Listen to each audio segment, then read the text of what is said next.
that you don't win the league by January. They create a lot of chances, and yes, a lot of corners, mate. Ben's going to say set piece FC again. They'll be saying the same about us. We've drawn Port Vale. Like, what a depressing draw. We're gonna win the league. Oh yeah. Oh yeah. We're gonna win the league. We swear. We swear.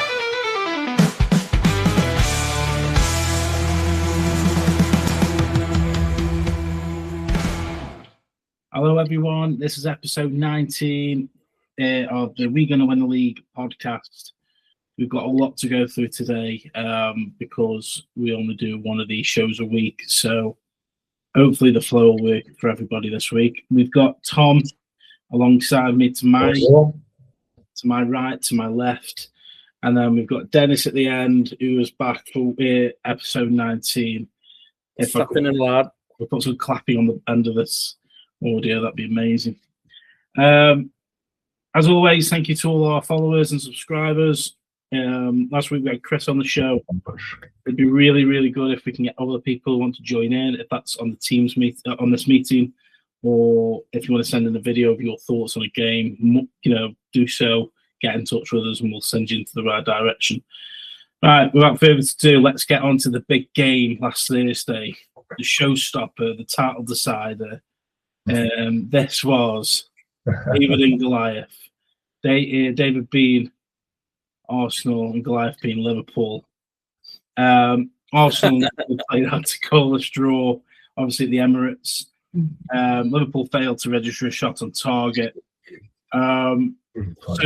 So guys, Arsenal remained clear at the top of the table. I mean, it was a very poor performance by Arsenal, more so, I believe. I think they dominated the first half, and Liverpool kind of controlled the game in the second half. Dennis, I want to start with you because obviously you're back after a week off. What are your thoughts on that game, mate? Interesting game, wasn't it, Craig and Tom? So I just want to imply that there was a lot of hype from certain fan base or from certain group of this team. It didn't come from Liverpool, by the way. This come from the current number one holder coming up to this game. Preview on the last weekend. Manchester City drew, and Liverpool, I think, just managed to get a win. So that allowed Arsenal to be 8 points clear. 6 points clear. So if they have won on Thursday, they would have been like eight points clear. So fortunately, they didn't. They got a point. But in that hype of the game, there was a lot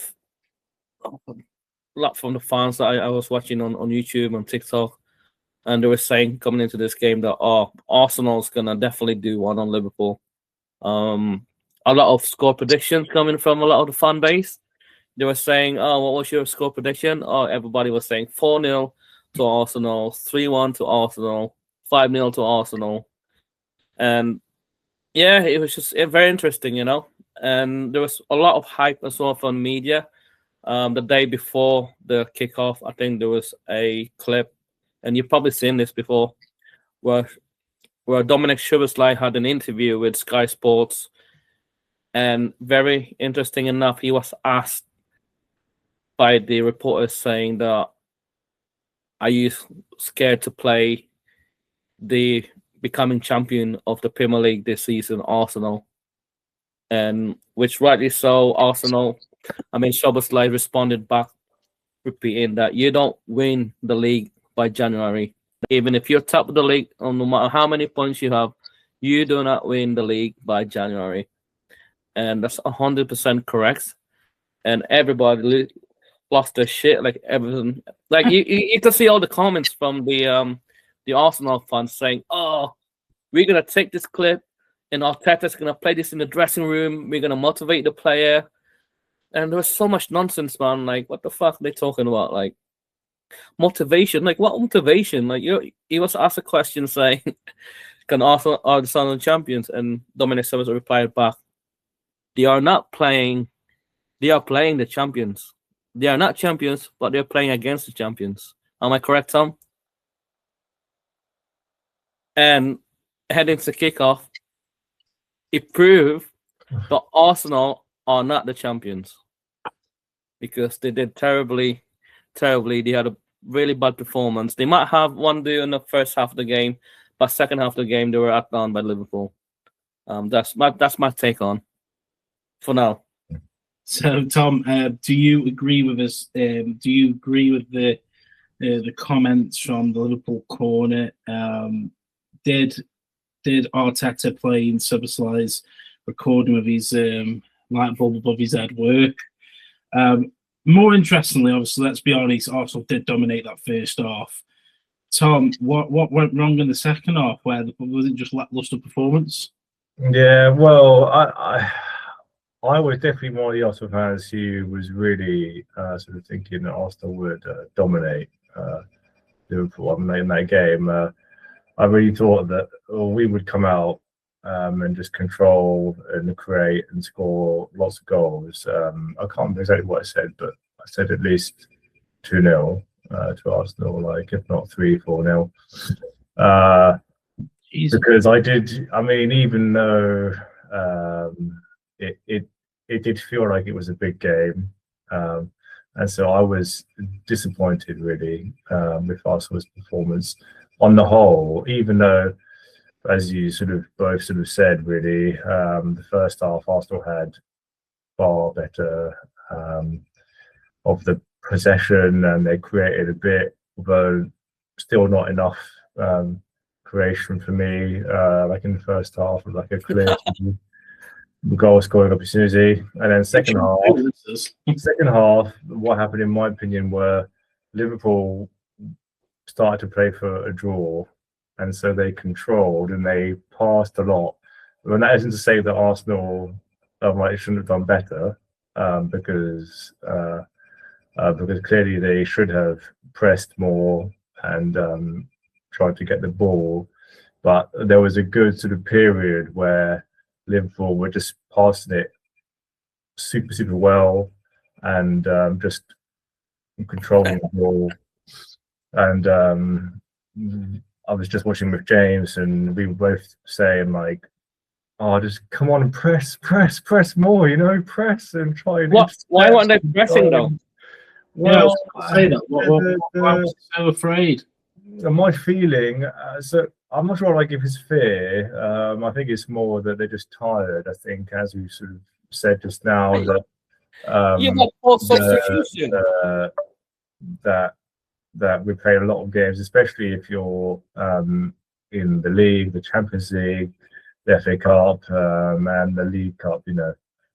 So there's a huge amount of games, and even though we do have a good squad like this, like as you say, Dan, I think he had played the first team a bit too much, and I was sort of thinking if he'd brought on sort of Eze a bit earlier and tried to sort of shift it a bit earlier to try and sort of have a different sort of tactic, or so that Liverpool just were a bit sort of wrong-footed, that sort of thing. I really think that would help that game in particular. So that's my take on it. I think, yeah, it was disappointing. I think lethargy was the one word to sum Arsenal, really.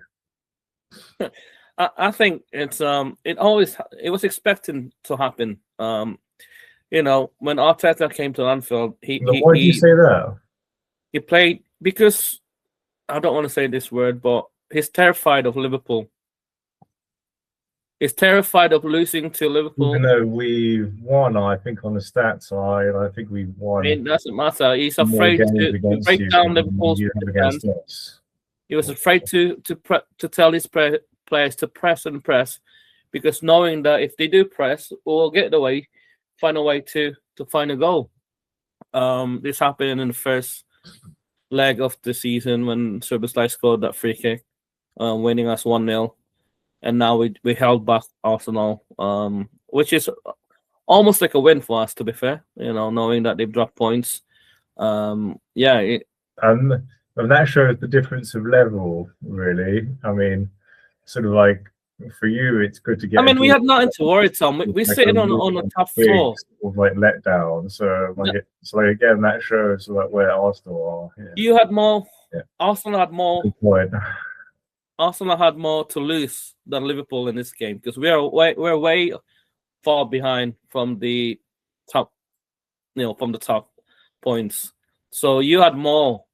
You should have had more firepower, and you should have fought more to win that game. We But should have. Arteta battled it. It never did. He didn't do anything. Like he didn't do anything. He didn't tell his Well, players. I think the mistake he did was to bring on the subs a bit too late. I have a feeling about that because he was on these subs quite late on. Yeah, like he tries to get the best. He tries to give chances to players who have long overdue their chances, and I think he could kill games off a lot earlier if he brought on his subs late earlier. Yeah. Do the rest of the Arsenal fan base feel that way? Well, I think probably quite a few of us do. Yeah. I think, I mean, especially Gyökeres, I've been saying now, I think, for the past few games that he should play until half time. And if he doesn't score, then like just take him off and put Jesus on, or now thankfully Havertz is back. So that's what I think he should do. Like that, even though Gyökeres does do a good job of pressing and holding the ball, I It's think not good enough. Noticed it especially against Liverpool that he wasn't even pressing, and like he wasn't even doing his usual thing of pressing and taking defenders with him so that it creates space for Saka, like Madueke or Trossard or like Martinelli, and so I think he had his poorest game actually that day. That's what I said from sort of whilst he was watching. I said, I think you should take him off at half time. Basically, if he doesn't score, then I'll take him off. But he left him on until 70th minute or something, and then brought on Jesus, I think, wasn't it? Or it's quite ironic, really, because people say Arne Slot isn't a good manager and last season was a fluke, but when he realised that Núñez was exhausting all his chances, he basically brought him straight to the bench. And Liverpool, it was actually quite a revolution that Liverpool ended up winning the league, playing without your number 9 and Núñez, and he had all these chances, but it makes you wonder. I mean, Arsenal had the running away with it, but makes you wonder if it comes near the end of the season, would it have benefited Arsenal playing a striker? I know he isn't an out-and-out striker, but a player like Marino more often, who was getting goals and giving all these chances to Gyökeres, who's clearly not up to speed with the league. We've got a lot to talk about, so I just want to move on to one more thing with Dan before I move on to the last thing of this game. Dan, from a Liverpool point of view, where does this leave Slot then? Because we had a comment off a guest last week, Chris, who says if Arsenal could have slaughtered Liverpool, he would have been out the door. He wasn't the only one who heard that off, actually. A few papers said the same thing, but where does this leave Slot then? Because the attention seems to have been pulled off him. It's gone over to Manchester United again. And I don't know, where does that leave Slot from Liverpool point of view? I mean, Slot with Liverpool in a minute, even though he's been doing so sort of semi-well, he's not lost a game, yes. You know what, in 10 games, we haven't lost a game, which is pretty good. But those games, those wins and draws, they weren't easy to get. And you can tell by the team, they're still not up to the standard that they used to be from last season. And they are still finding a way. But not losing a game, I think that's more critical. If you ask me this question maybe before Christmas, I would say Slot would be difficult to get rid of, knowing that there's not much of handful of managers to choose from if we do get rid of him. But time changes like so quickly in football. Things happen just like that. You see Amorim from Manchester United got the sacks, and recently you got Xabi Alonso left yesterday, and there's also in the news last week that Luis Enrique refused to renew his contract with PSG. So now that Liverpool hasn't not really been doing well, even though we won the FA Cup games against Barnsley. That was a hard fought, by the way. If you watch that game, we'll talk about that in a minute. But I think Slot is still under threat. Knowing that there'll be other managers available now compared to what we had available back in December. So I think if he doesn't improve, if he doesn't get a win back-to-back win in the next few games, 2 or 3 more games, or another draw again, another boring football, I think I would like to see somebody else come in. We need to revive that spark, you know. Like at the minute, like I know I like to joke about Arsenal's game on last Thursday that we held them back, but somehow it was pretty fucking boring, man. Like, you know, he did hold back the ball too much time. There was no grit to attack. During that game, he never made a substitution until Bradley got injured at the last 85th minute or 88th. He didn't use his substitution, even though we didn't know it was a weak substitution. But you've got to bring on somebody from the bench, like even the reserve striker, you know, and what's his name, Neone, you know, just put the little fella on, you know, he might pick up something, or Rio, or he never made any changes because he just wanted to defend that sort of pass the ball back around and make sure that Arsenal doesn't score against us. So he did play for a draw. You know, we nearly got lucky because, you know, we could have won that game if Bradley managed to hit that on target instead of hitting the crossbar when Raya came off. That forced him to make a mistake. But I think that was the only chance that Liverpool had properly. And Arsenal, like going back to Arsenal's game, they had so many chances. I think 3 or 4 chances, but no player were pressing up front. Like Arsenal could have won 2-3-0 if they just if they had a great striker that was just stamping, you know, on the left side when the ball crossed in from Saka, you all got a goal. But no one was there. Every time Saka or an assist that go through to the there's no Arsenal players to tap in, you know. So that was missing with the game. I think it worked out well for Liverpool, of course. But let me ask you this then. Let me ask you this. You say you think Slot should go, like if he loses a game or that sort of thing. But who would you rather have, and what could they do? Xabi Alonso. I mean, Xabi Alonso is available. Of course, he won the Bundesliga. How would he change things for you, though? Because that's very key players. I think that was like, I wonder how would a new manager actually change things for you?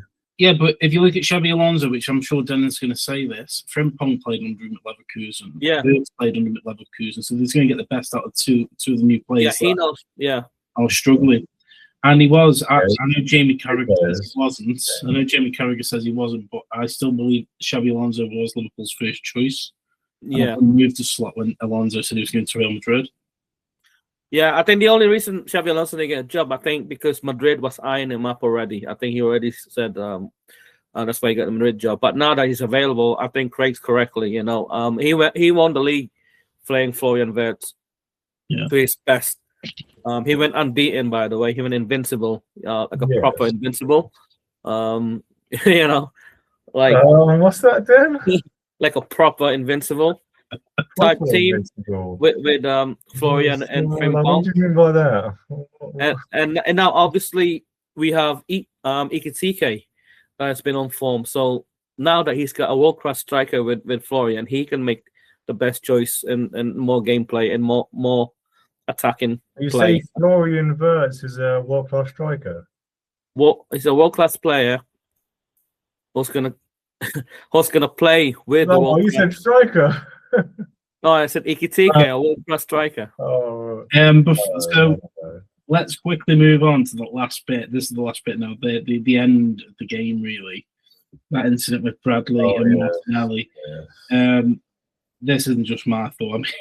I mean, it's funny listening to the commentary of Gary Neville saying that I'm surprised nobody's lumped him, and without me giving my opinion, and I feel like Tom's too biased.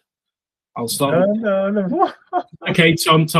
Tell me what you think of Martinelli's actions at the end of that In game. less than 2 minutes.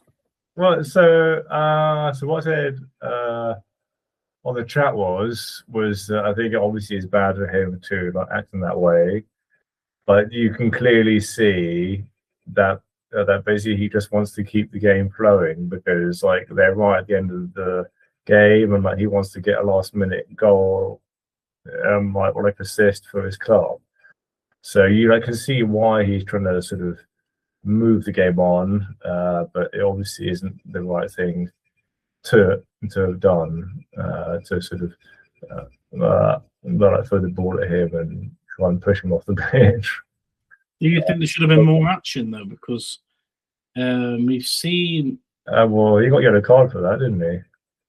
a yellow card.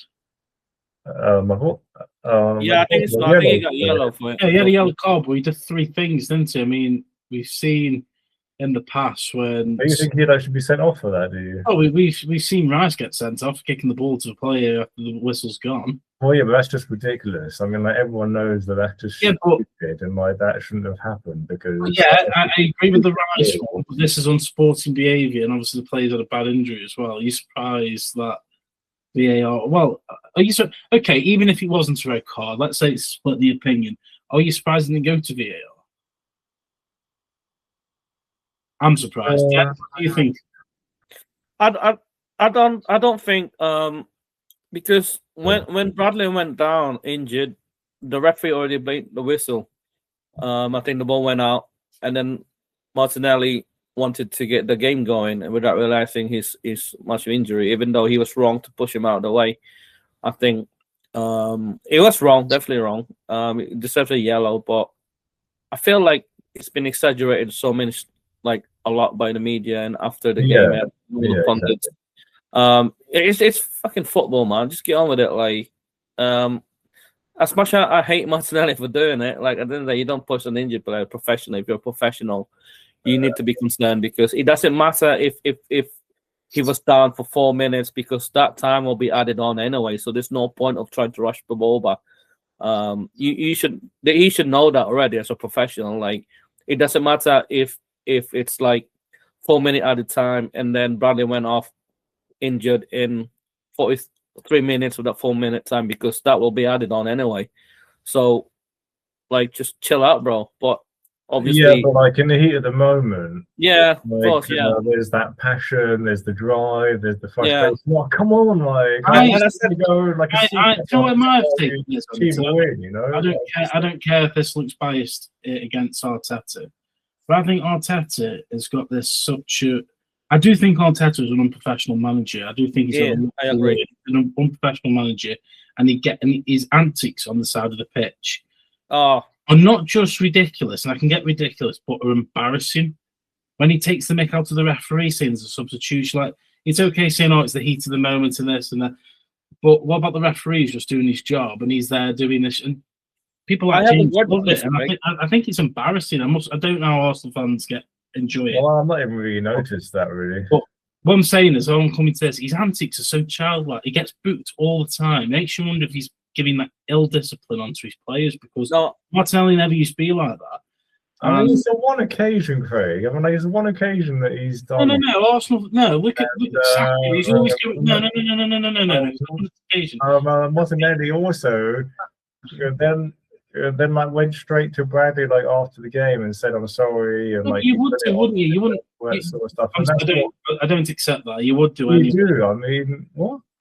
Any player would do that because he's probably his manager said, "Right, get back in there and apologise," or someone else said it'll be good for your PR.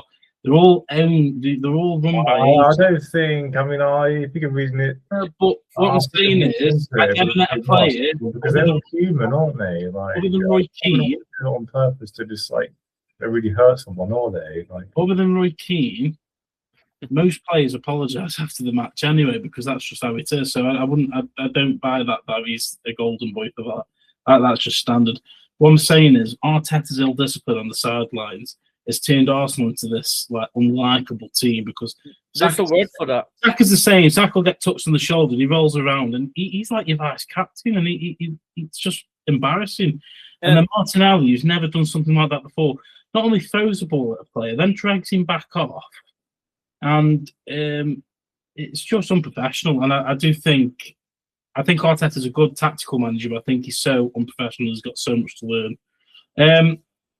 There's a word for that, Craig. There's a term that I call this, and I've noticed this a lot of times with Arsenal, and a lot of the media refuse to acknowledge it. It's called little dog tactics by Arteta. It's a little dog. You can tell that he does all these little tricks. He stands next to the pitch during live games. He pulls players from the opposition to stop them from running, and most often he gets away with it. But sometimes he does get booked, and this happened. He got booked on Thursday.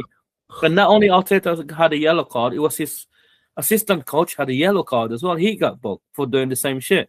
So this goes the practices and training. Like if you can do this little tactics, the little naughty tactics you get in the I think it's mind tricks, isn't it? If you do it, mind you games, might get a free kick.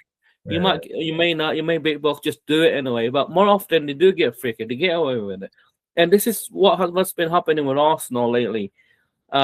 So when Arsenal player gets the ball and you're defending them and he has his back against the defender, they will immediately dive purposely to make it look like I'm not the only one. and they get a free kick. Like 7 out of 10, they'll get a free kick.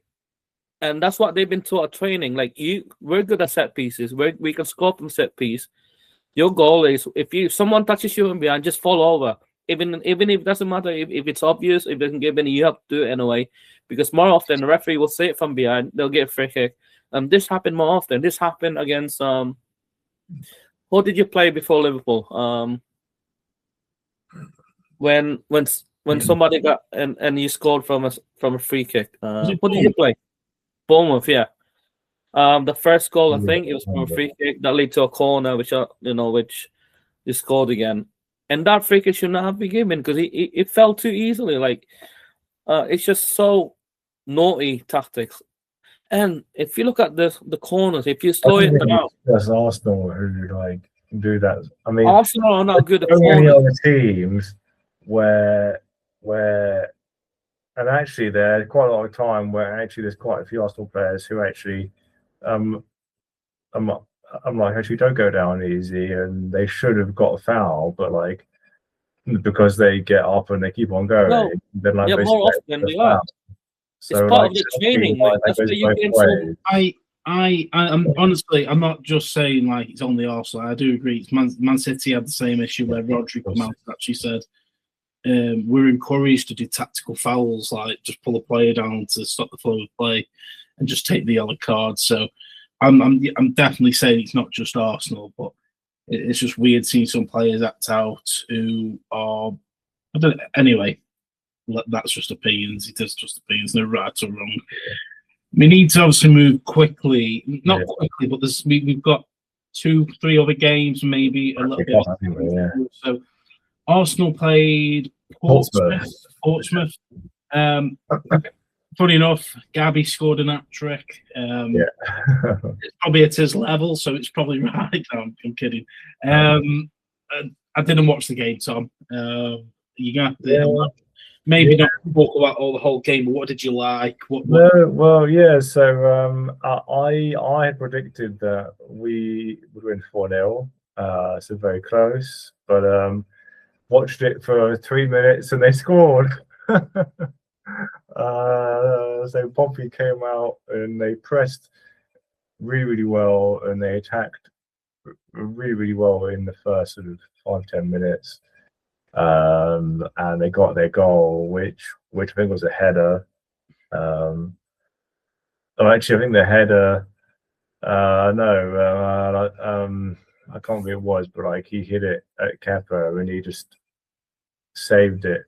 But then Pompey got a rebound goal. It was a mistake from the keeper's side. But then Arsenal came back super strong, as you would expect. They control the game. Guess And, what? How they equalised, Craig? and corner. they create a lot of chances. And yes, A lot of corners, mate. Ben's going to say set piece FC again. Yeah, it's true. But we did have 2 or 3 corners and scored from each one. I felt so sorry for Portsmouth. Yeah, Arteta used his best tactics against for a team like Portsmouth and got 4 goals out of it. The thing is apparently Portsmouth recently have been especially struggling with set pieces. So they come against Arsenal, who like basically are like king of set pieces, and Yes. and they are going to get 1-0 Vale. What was that? 1-0 Vale. Yeah, oh, they're playing, Craig. Oh, Bolton in the virtual cup. Sorry, Tom, carry on. no, good. 89th minute. Yeah. Good stuff. Well, I'll tell you what, though. I mean, Arsenal did I haven't quite finished, but so it just it's very boring, man. So then Martinelli, he scored 2 headers, I think, and then 1 from open play, I think, and it was really, really great to see him coming out and getting his first hat-trick for Arsenal. Fantastic stuff to see.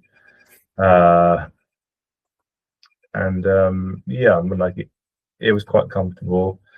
Portsmouth did have a few sort of tries sort of here and there, and they did okay actually, but it's just in terms of the sort of set pieces especially, they really, really struggled with those. And it was great to rest a few players. I think we actually were able to rest 9 of our first team players for most of the game, so that's really crucial. So that's really good, because now we want to play in Chelsea tomorrow night, which we will obviously need our first team players to be back in it and be ready to sort of go over to Stamford Bridge and try and dominate that game. What's the Newcastle score now? City. So that's it, yeah. So he was comfortable, really. I'll tell you what, another funny game though, Manchester City versus Exeter. They won 10-1. If you look at the team sheet of that game, so Erling Haaland started. He didn't score though, unfortunately. It's weird. He didn't score. Probably didn't want to unleash the beast mode. Yeah. The better result though was seeing Macclesfield. Yeah. Actually coming out and beating Palace, who actually were the FA Cup holders from last year. I mean, that was incredible. I mean, that's made history. 100 odd places between them, and I'll tell you what's really funny is that overtook a record that Vale, unfortunately, before we lost to Chasetown, I want to say about 15 years ago, and probably even longer than 15 years ago now.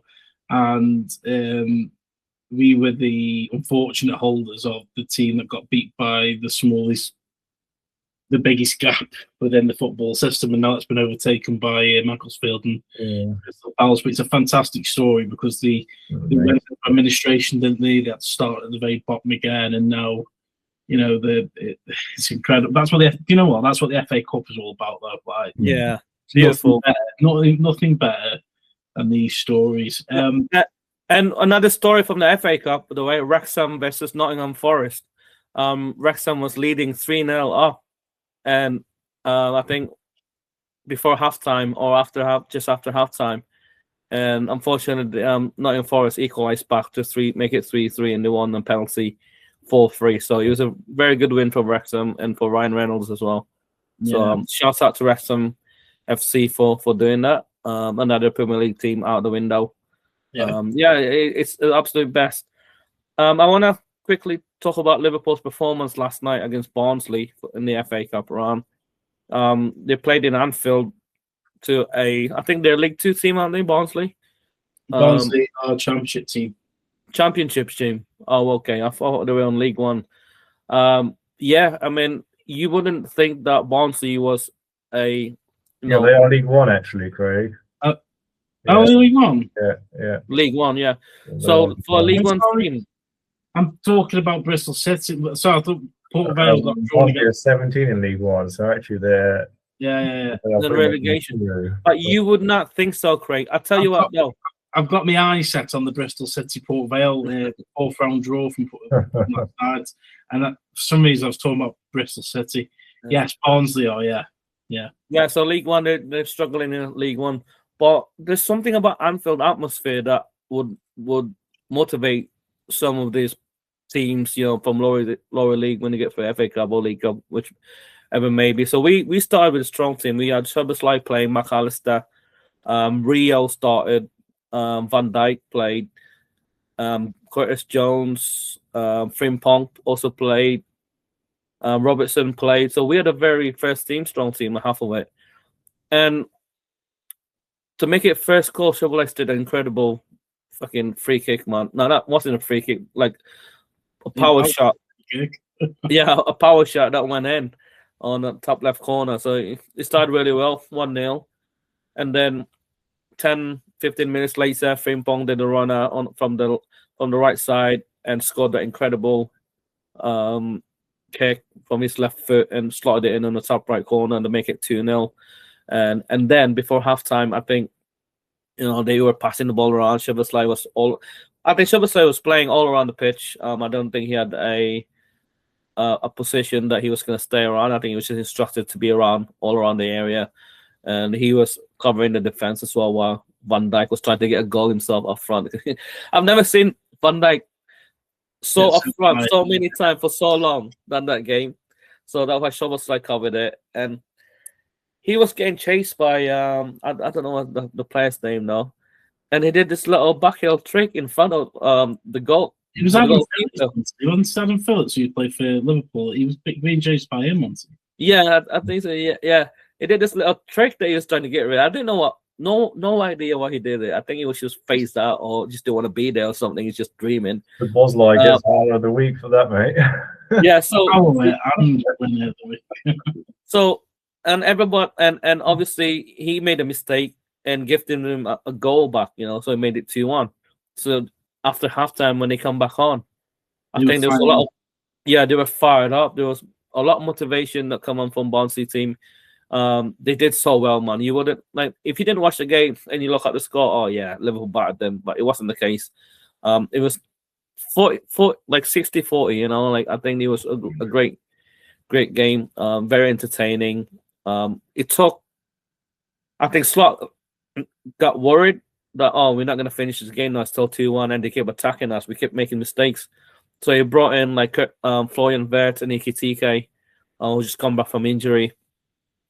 And so that's basically sealed the part. Florian came on, scored a wonderful goal again to make it 3-1. Then Ekitike finished off to make it 4-1. So it made it look that easy, but Barnsley were a great team last night, so credit to them. It's what football is all, FA Cup, man. That's the game you want to see, I know it was hard for me to watch because it's Liverpool, but at the same time, it was very entertaining. It wasn't boring like Manchester City, Exeter, 10-1, like in, Portsmouth versus Arsenal, mate. Just come to Anfield, any lower team, come to Anfield. You win. And that was quite a good game to watch. I didn't think that they would score one, so I thought that's good that they scored one, and that's the same scoreline as what you beat Barnsley. So, what are you saying? What I will say is the first game of one of the first games of the FA Cup weekend was on Friday, which is Port Vale. They obviously. So I'm not sure if any of you are bothered about my team, but so Port Vale are currently sitting bottom of League One. They are great. Yes. The team for way below than Barnsley. Yeah, so the team say it loud and say it proud. Others just under the relegation of 27 points and 9 points in front of us. We've had a manager who's just has needed to be sacked for a long time. He finally got sacked. And we brought in John Brady, who used to be the Northampton manager. Long story short, he's a bit more of an attacking, offensive manager, Australian manager. and he's come in and not only, we beat Fleetwood Town, which is not a massive victory, but for Vale, it's more money in the pot, favour it into the FA Cup. What's great about this is when they were doing the draw last night, I think Arsenal come up, and I think, did Arsenal draw somebody who was ball 6 or 8 in the fourth round? Who are you playing in the fourth round, Tom? Who did you draw? We got the Wigan Athletic. Yeah, well, the 8 looked like a 4 because Vale were ball 4, and I thought, watch the Arsenal and Liverpool get drawn again together at the Emirates. And I was like, come on, Arsenal and London, that'd be good. Unfortunately, we drew Bristol City, which isn't the glamorous tie. They are the Championship, and they'll be saying the same about us. We've drawn Port Vale. Like, what a depressing draw. The only good thing for Vale is it's at home, so any game at home is winnable. Any game with your own crowd is winnable. I was hoping for Arsenal again, or Man City, or anything like that. Once you get through that round, that might be Arsenal or Man City, Yeah, and at the end of the day, we've got more money in the pot, so great for Vale. But it's nice. Obviously, as we're talking, I can't. My internet's gone down. The stream, but as I believe it was still 1-1 against Bolton, who are also in the same league as us, which I think they're 6th in the league. So it's showing improvements. We would have been losing these games 2-0 for the old manager. So 2 games in, 2 victories. Come on, you Valiants. Yeah. Guys, so I say we Luke, well, Dennis did most of that, to be fair. My next part was going over the big knockouts. Tom, you mentioned Crystal Palace. Dennis, you mentioned Wrexham. Some good ties coming into the fourth round, but nothing really majorly exciting. I think, who did Macclesfield draw? They drew Brentford. So that's going to be another Premier League showdown for them. If they beat them, then they'll beat them really well. I mean, the other thing I want to say about Macclesfield is that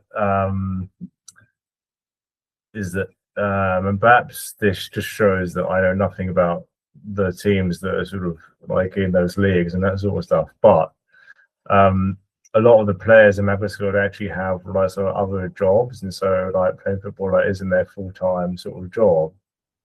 And so like a lot of them are like so PE teachers full-time, and they teach full-time, and they do all this stuff, and that makes you sort of like think it's even better that they've won, because like they aren't even doing it full-time, and they're beating like sort of great teams. Like, I mean, that's amazing, really. I mean, yeah, most of them. Kudos. Yeah, the semi-professionals. Before we move on to the harder question, Craig, tomorrow, the African Cup Nations, it's a big game, this one. I'm hoping to get home early and watch it. Senegal with Sadio Mane versus Egypt with Mohamed Salah. Is that something you'll be interested in watching? And to be fair, I've watched a couple of the games, pass it in the background, but I actually didn't know Senegal and Egypt were playing. And now you've said that, that's my Wednesday afternoon sorted. I'll be honest with you. That's going to be a quality game. What's Mane play for now? He's in the Saudi, isn't he? He's playing for Al Nassr, and who Ronaldo plays for. Yeah. It's going to be... we got Mo Salah versus Mane, man, and Marmoush is playing as well. Egypt. Well, currently, so far in the African Cup of Nations, Senegal has scored 11, Egypt has scored 9. Senegal have had just 18 more shots than 68 to Egypt's 50. It's very much an even tie. The pass accuracy is even as well. Like, they're both from the 80s. Is that a league then, or like is it like a knockout? Semi-finals, mate. It's like the Euros. It's like the Euros in Africa, yeah. Well, yeah, so like it's knockout. Yeah, semi-finals. Yeah. Well, won't it be 2 legs in it? Semi-finals. I thought it was just one, but I'm not clued up on African Nothing Nations. Yeah, it'd be a knockout in it because if the format's like the Euros and Copa America, it'd be knockout stage now, innit? So it'd be like semi-final. Whoever wins gets to the final. We'll go to extra time penalty. Can I just also jump in and say, because obviously we've got Arsenal representation here.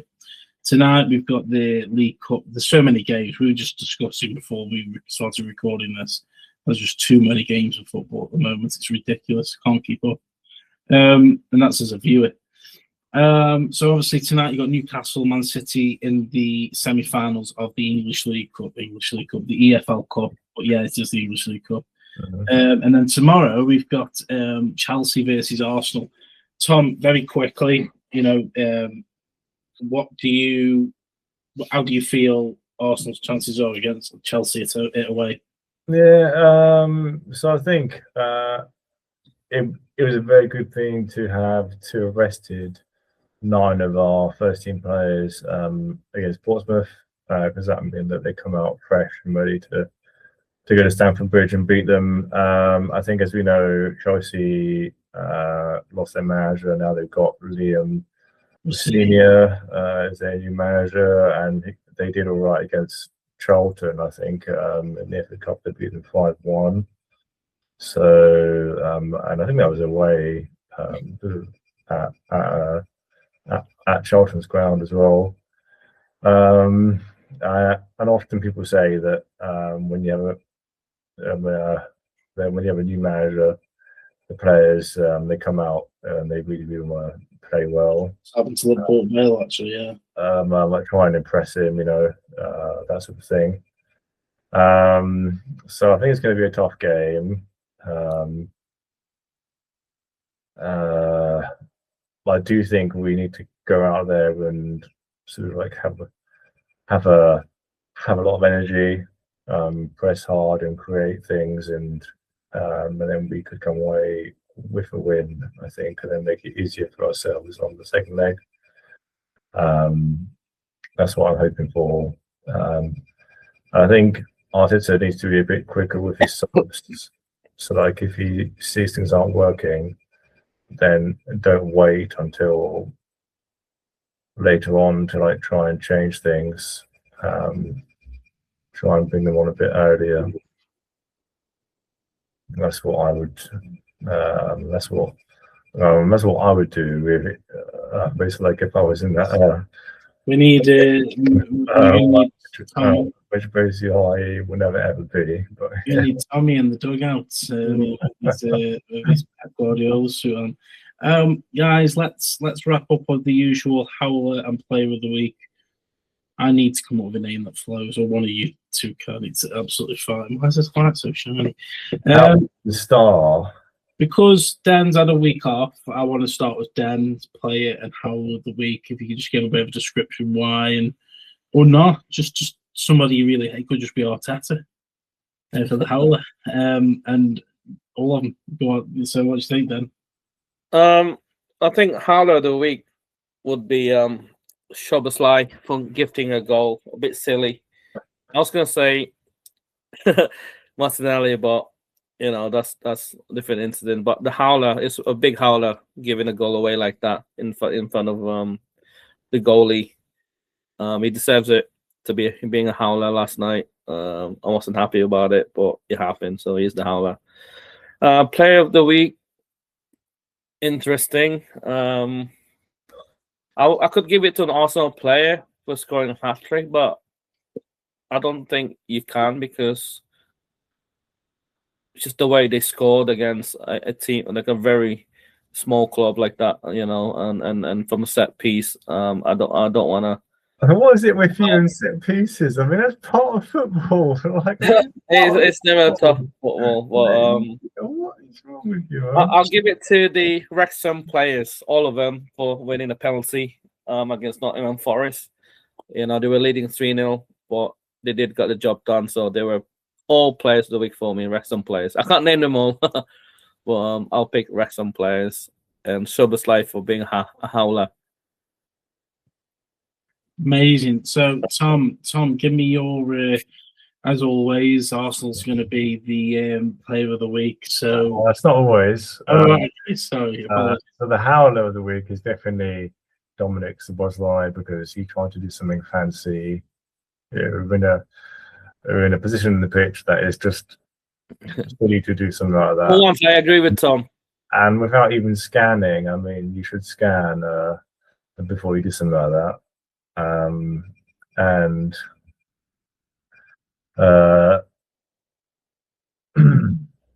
I will look up my player of the week, and I think it's pretty obvious. Arsenal team sheets.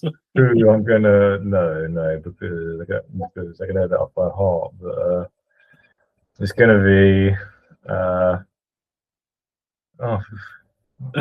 it's gonna be Dawson, who was the person who put Macclesfield in the lead. Oh, that's very good. I was actually So there we go. my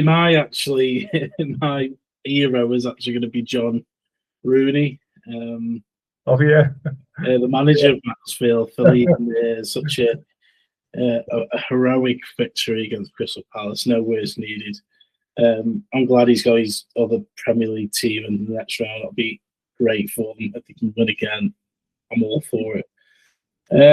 Howler of the week, I'm going to pick an ex-Port Vale player, Ronan Curtis, who is our latest departure, who was left in January to Plymouth Argyle, who also stole another player off us in the summer. So you might as well just call Plymouth Argyle Vale Argyle at this moment in time. You know someone who's a supporter of Plymouth, aren't you, Dennis? Someone who supports Plymouth? Drew. So Drew and Chris. So Drew's and Chris. Oh, great. So His local team in it, Plymouth. So yeah, and as well. So you might as well just rename your team Vale Argyle at some point, or Port Argyle, whatever you want to call itself. Argyle, yeah. Yeah. Thank you, everybody, again for tuning in. We are going to make a success of this one day. We enjoy it. Hopefully, you enjoy it. But yeah, submit any videos of any opinions you want. We're all for it. It'll get linked up to the socials. And thank you very much. And thank you to Dan and Tom. I don't know if you want to say anything, guys. I will see you in the next couple of weeks. In February, as I'm going on holiday soon, so I won't be here to talk shit about Arsenal. So I'll probably do it abroad. I'll send a video. Go for it. But anyway, thanks for watching. Thanks for listening.